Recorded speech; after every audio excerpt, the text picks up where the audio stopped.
நண்பர்களே, இன்னைக்கு நம்ம தங்கச்சியோட கல்யாணம். அதுக்கு தான் இன்னைக்கு ரெடியாகி காலையில கிளம்பி நல்ல ஒரு ஜாலியாக ஃபங்க்ஷன் செம்ம மூடில் போயிட்டுருக்கோம். நம்ம தம்பி எல்லாருமே நம்ம ஊரில் நல்ல மழை ரெயின்போடெலாம் பார்த்துருப்பீங்க. சூப்பராக ஒரு வியூவோடு போயிட்டு இருந்தோம். நாங்களே இதுக்கப்புறம் போனோம்.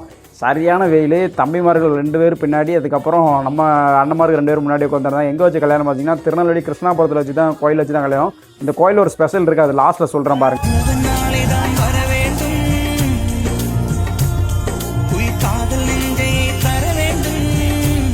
கோயில் ஒரு ஸ்பெஷல் சொல்லியிருந்தேன்ல, என்னன்னு பார்த்தீங்கன்னா கோயிலுக்கு வந்ததுக்கப்புறம் தான் எனக்கே தெரிஞ்சுது. இந்த கோயிலில் ஸ்டாச்சு எல்லாமே அப்படியே 3D பிரிண்டிங் போட்ட மாதிரி அவ்வளோ ஒரு அற்புதமாக ஒரு சிலை வடிவம் செதுக்கியிருக்காங்க. அதுவும் ஒவ்வொரு சிலையும் வேறு மாதிரி இருந்துச்சு. ஒரே மாதிரி சிலைகள் நிறைய இல்லை, எல்லா சிலைகளுமே டிஃப்ரெண்ட்டாக வேறு மாதிரி இருந்துச்சு. நான் இது ஒரு ஃபுல் வீடியோ வேணும்னு நினச்சிங்கன்னா மறக்காமல் கமெண்ட் பண்ணுங்கள். திருநெல்வேலியில் இருக்கவங்க இந்த கிருஷ்ணாபுரத்தில் இருக்க இந்த கோயிலை கண்டிப்பாக விசிட் பண்ணி பாருங்கள். ஒரு சின்ன கோயில் நினச்சேன், ஆனால் வேறு மாதிரி இருக்குது சிலைகள் எல்லாமே. அப்புறம் வெடி போட ஆரம்பித்தாங்க. ஓகேன்ட்டு வெளியே வந்துட்டேன்.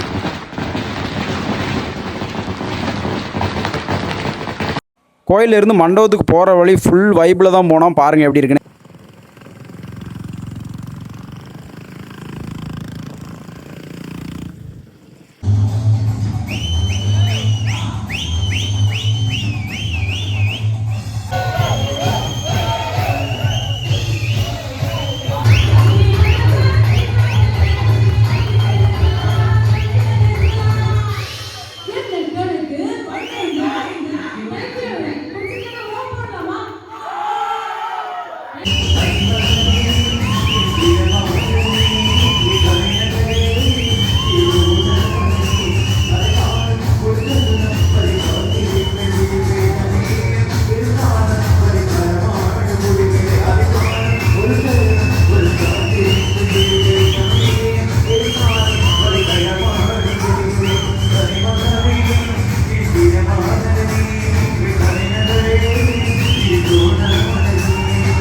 பாட்டு கச்சேரி முடிஞ்சோடனே மேரேஜோட எண்டுக்கு வந்துட்டோம். பொண்ணு வீட்டில் இருந்து மாப்பிள்ளையோட அண்ணன் தம்பி எல்லாருக்கும் சுருள் வச்சுட்டு, அப்புறம் மாப்பிள்ளை வீட்டில் இருந்து பொண்ணு வீட்டோட அண்ணன் தம்பி எல்லாருக்கும் சுருள் வச்சுட்டு இன்றைக்கி கல்யாண வீடியோ முடிஞ்சுது.